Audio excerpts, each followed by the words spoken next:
In today's lesson, we're going to be looking at a really neat, really special type of magnet called an electromagnet. And in the picture here on the very first slide, you see this picture of what looks like a big crane in a scrapyard lifting all sorts of different metal materials. But this is actually a really big electromagnet. And instead of gripping the materials, it's able to pick them up using magnetism. So electromagnets have a lot of practical uses. We're going to look at some of those, and we're going to look at how they're made and how they work. First of all, though, it's important to understand what an electromagnet is. And an electromagnet is a type of temporary magnet. That means it's not always a magnet. We talked about temporary versus permanent magnets. And this is a temporary magnet that's created using electrical current to produce a magnetic field. And we'll look at how that's done a little bit later. Now in the picture here, you see an example of the type of electromagnet we're going to make in our next lab. And this is something you can make at home to pick up paper clips and smaller objects. But any electromagnet works on the same concept. It's basically a piece of wire or a coil of wire that's wrapped really tightly around a metal ferromagnetic object, like an iron nail that you see in the picture here. Once electricity flows through that wire, it's able to create a magnetic field around the ferromagnetic object, turning it into a temporary magnet. It works a lot like the demonstration we saw in our ferrofluid video when we put the iron bolts on the ceramic magnet.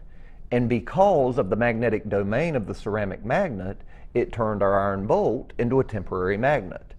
This is doing the same thing, except instead of using another magnet, it's using electrical current passing through this coiled wire.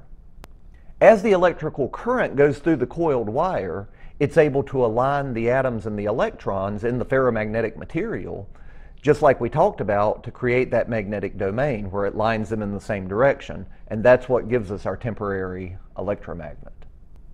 Now there's several really good uses for a temporary magnet like this, and one that a lot of people don't even realize is in doorbells in our homes. Because when you need a switch that can be turned on and off, a temporary magnet can be very good for that. And in a doorbell, there's a very small, very tiny electromagnet that when the button's pushed, electrical current flows through, activates the magnet, and causes the doorbell to ring. Another good example that we saw is in that first slide with the scrapyard. Using a crane to be able to lift very heavy objects, instead of having working crane jaws and parts that have to move to grip and lift and potentially drop things, we're able to use the magnet to pick up any kind of ferromagnetic object, scrap, large pieces of metal, things like that, and it's able to move. But it's also able to easily release them by deactivating the electromagnet and simply dropping the metal that you're holding. Here's another example of a smaller electromagnet using a battery, a bolt, and some copper wire.